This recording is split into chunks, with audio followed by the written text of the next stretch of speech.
Good morning, students. How are you? I hope you are fine and safe at home. So, student, in this video, we'll begin with the second poem of your book, which is Fire and Ice. Students, this is also written by Robert Frost. So, student, in this video, first, I'll give you the introduction of the poem. After that, the detailed explanation of the stanza. Then, brief interpretation of the poem. And at the end, we'll discuss the rhyme scheme and poetic devices used in the poem. So, let's get started. Introduction of the poem. Fire and Ice is a strong symbolic poem where fire is used as emotion of desire and ice that of hatred. He has used the idea of two groups who have their own possible explanation for the end of the world. Therefore, if earth was to end twice, ice would be just as good as fire. So, this is the introduction of the poem. Now, let's begin with the stanza. Okay. Some says the world will end in fire. Some says in ice. From what I have tested of desire, I hold with those who favor fire. Student, what is desire? Desire is a strong feeling of wanting to have something or wishing for something to happen. Okay. So the poem expresses the profound idea that the world would end in either of two ways, either by ice or fire. One group is of the opinion that someday the earth's core will get so heated up that it would lead to fire, destroying the earth's surface. On the other hand, the second group says that if temperature goes down to an extent that make life on earth impossible, it would have the same catastrophic effect. The poet then compares fire and ice with destructive features of human emotion, desire and hatred. He says that from what he is aware about fiery desires, he would favor the one who says that it would be by fire. By saying so, he brings about the idea that human beings let their emotion rules them, and the consequence of unmonitored longing is chaos. Okay, next stanza. But it is had to perish twice. I think I know enough of hate to say that for destruction ice is also great and would suffice. What is suffice? Suffice is be sufficient. And what does perish mean? Perish means die. So in this stanza, then by not waiving off the first option of fire, he considers if the world has to expire twice, ice would be equally competent in ending it. He brings about a contrast between ice and hatred.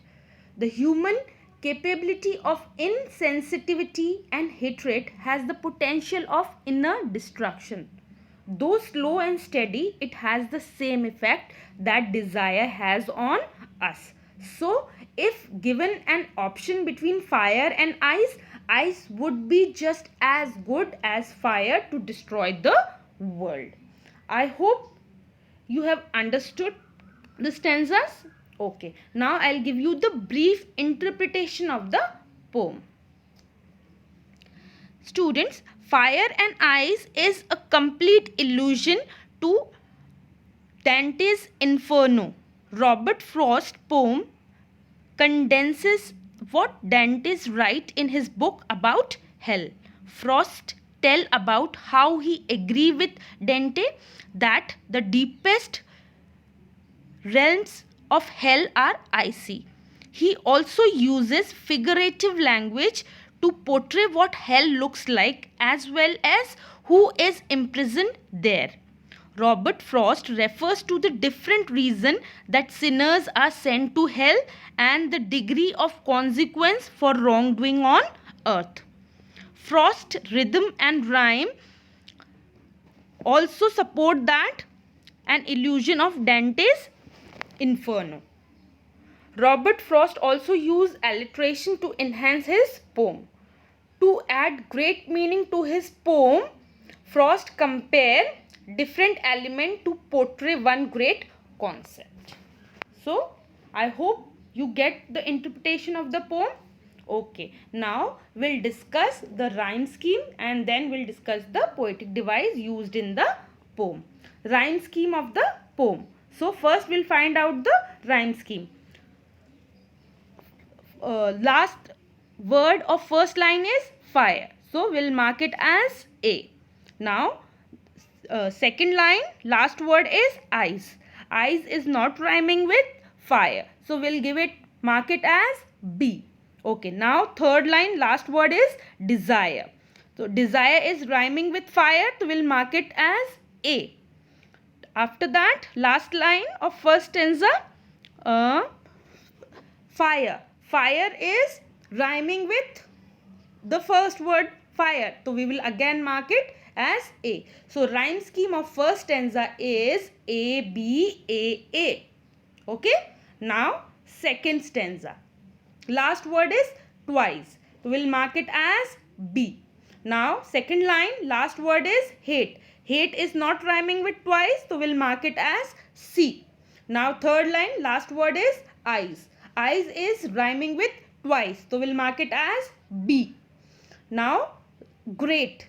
Great is not rhyming with eyes and twice. So, we will mark it as C because it is rhyming with hate. Hate and great. So, we will mark it as C. Now, the last line, last word, suffice. Suffice is rhyming with twice. So, we'll mark it as B. So, the rhyme scheme of second stanza is B, C, B, C, B.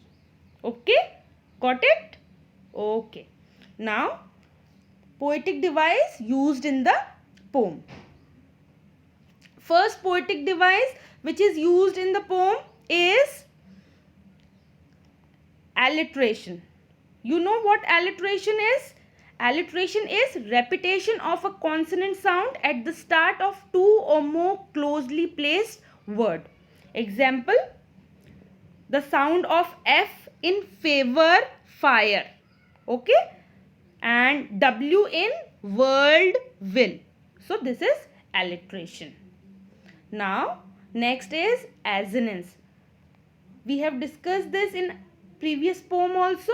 Assonance is, it is the repetition of vowel sound in the same line. The repetition is at the different places in different word. Example, the long sound of O in I hold with those who favor fire.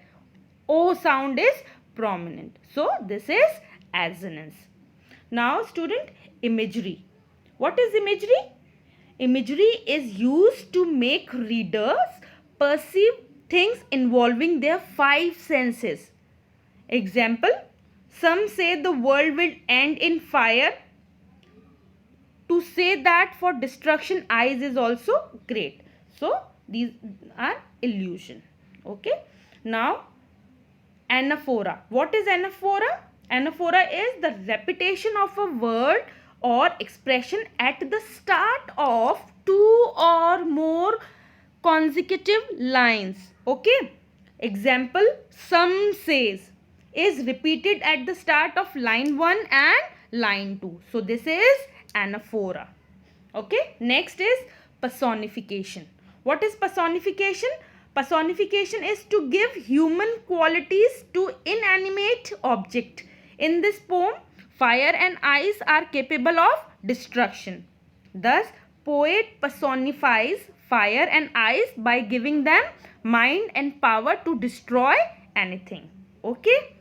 Next is enjambment. It is defined as the thought or clause that does not come to an end at line break. Rather, it moves over to the next line. Example, From what I have tested of desire till I hold with those who favor fire. The sentence is continuing. Okay. So this is enjoyment.